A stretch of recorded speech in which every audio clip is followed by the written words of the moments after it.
Welcome back, mga kaaldab. Ito na naman po ang inyong lingkod, si Mr. Destiny. At magbibigay po tayo ng pinakamainit na update po ngayon sa social media. Ito po yung pinaka-latest post video ni Alden Richards sa TikTok, mga kaaldab. Dito pa lang may mali na, di po ba? Ano kayang ibig ipahiwatig ni Main Polkerso ni Alden Richards, di po ba? Sa mga ganitong klaseng pagluluto. Real talk to, mga kaaldab. Alam nyo, sa totoo lang po, mahirap po talagang magkomento pero kapag pagbabasihan nyo, sino nga po ba ang nag-aral o ang kumuha ng coronary? Di po ba? Siyempre, walang iba. Si Main Polkerson. Ito rin po yung panahon na kung saan nag-guest po siya kay Helen Bella, mga kaaldab. Helen Bella, ano ba yan? Helen Gamboa, ano ba yan, Mr. Destiny? Kaya ka nababash kung sino-sinong pangalan ang binabanggit mo. Pasensya na po kayo kay Helen Gamboa. Kasama rin po yung anak niya, si Shara Soto. Sinasabi ko lang po yung katotohanan di po ba nag-guess siya? At doon na ikwento niya na masipag siya magluto. Nagluluto siya every weekend. O kapag weekend, hindi po ba? Kapag wala siyang taping sa E80 o sa Eat Bulaga nung araw yon sa APT. Di po ba? Sinasabi ko lang po para may idea kayo. Para kahit papano, yung mga sinasabi ko, madali nyo nang mauunawaan at madali nyo pong maiintindihan. Yan po base lang sa mga nakukuha nating update.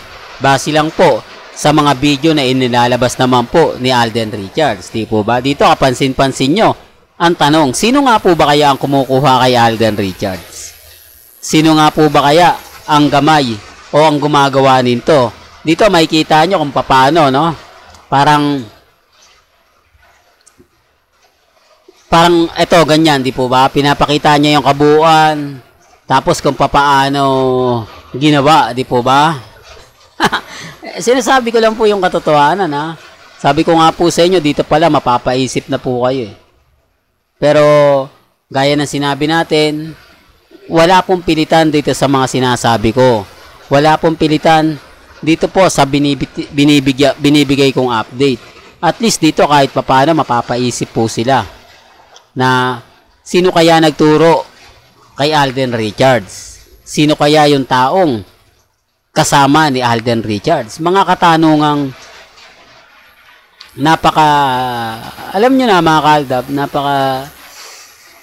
sa punto na yan, sabi ko nga po, lagi kong pinapaliwanag, depende na lang po yan sa mga tao magre-react, sa mga tao magko-komento. Ako, masaya na po ako kung ano lang yung napapakinggan, napapanood ninyo, nakikita nyo sa channel natin. Yun lang po yun, mga kaaldab. Yun lang naman po yung kagandahan dito Kung ano lang yung latest, kung ano lang yung gusto nyong malaman, punta lang kayo sa channel ni Mr. Destiny.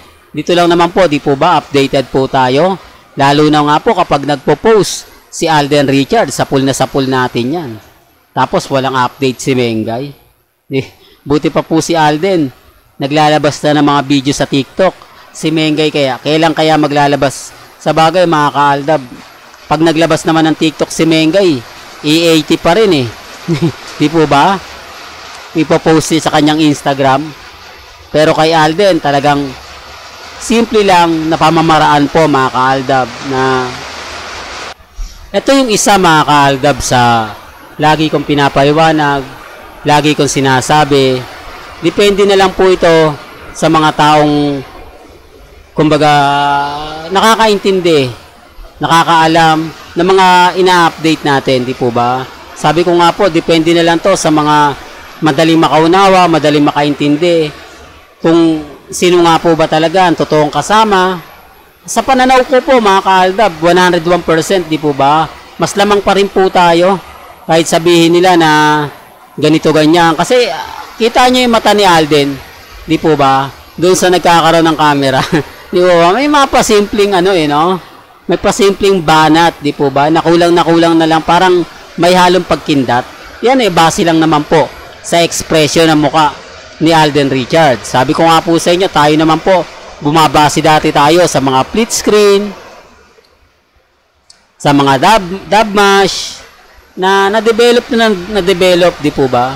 Dumating yung point na kaya na rin natin basahin yung mga gustong gawin ni Alden, yung mga ginagawa ni Mengay, parang pinapakita lang natin na same na rin po, di po ba? Kaya nga po ako, masaya pa rin ako eh. Kahit ang daming bumabati ko sa akin, kahit sinasabi nila, nako Mr. Destiny, move on ka na. Ikaw na lang yung natitira. Ikaw na lang yung Mr. Paasa. Ang mga ibang vlogger, nagbago na ng content. Ang mga matatanda ang mga delulu sa Twitter, sa Instagram, wala na, kalmado na sila, hindi na sila gaano nagpo-post, hindi na sila nagbibigay ng update. Di po ba? Yan naman yung pambasag nila sa akin eh. Gusto po kasi nila mga kaaldab, update lang tayo ng puro sa kanila, pabor. Ayaw po nila ng binabatikos po sila. Pero gustong gusto po nila yung babatikos. Yan ang isa sa rason at dahilan mga kaaldab na pagdating po talaga sa Armain at main fanatics, iba po talaga. Gusto nila yung sila lagi bida, gusto nila sila po yung laging pinag-uusapan. Na wala naman pong ina-update si Mengay sa kanila eh. Paano nga silang pag-uusapan kung si Mengay madamot magbigay ng update sa kanila? Hindi po tulad ni Alden, di po ba? Na talagang sagana po ang Aldab Nation sa pagbibigay ng update. Although nag-update din naman po si Mengay sa kanyang Instagram. Pero E80 lang po. Pabor sa TBJ, pabor kina Wally, kila Paulo. Bukod doon, wala na po mga kaaldab. Yan yung isa sa rason kung bakit po sila guilty. Ang ibig kong sabihin, ayaw nilang sasabihin, nag-post nga si Mengay pero E80 naman. Nag-post nga si Mengay pero hindi naman update sa Armain. Di po ba? Kaya nga po basag sila kapag ako, tinitignan lang nila, dadalaw sila sa channel natin. Buti pa tong si Mr. Destiny, may update para sa Aldab Nation kahit wala na. Buti to si Mr. Destiny, ang dami na kukuhang update, samantalang tayo nag-aantay lang kung kailan papatak ang ulan, kung kailan bubuhos ang malakas na ulan. Ganun lang eh. Totoo naman po yung sinasabi ko eh. Kasi kung totoong mahal po sila, lagi po silang bibigyan ng update. Kung totoo po yung sinasabi nila na malapit sila sa pamilya Polkerson, malapit sila sa pamilya Espate, di dapat binibigyan sila ng update, no? Malapit po kay Ibiang, kay Jella, kay Rhea, tapos ngayon wala man lang update. Well, hanggang dito na lang po yung updates natin ha. Kaya kung gusto nyo pa po ng pinaka-latest at sariwang update, abay tutok lang po kayo sa channel ni Mr. Destiny para updated po kayo sa mga bagong video po na ilalabas po natin maya-maya lang. Hanggang sa muli, salamat po sa panonood at pakikinig.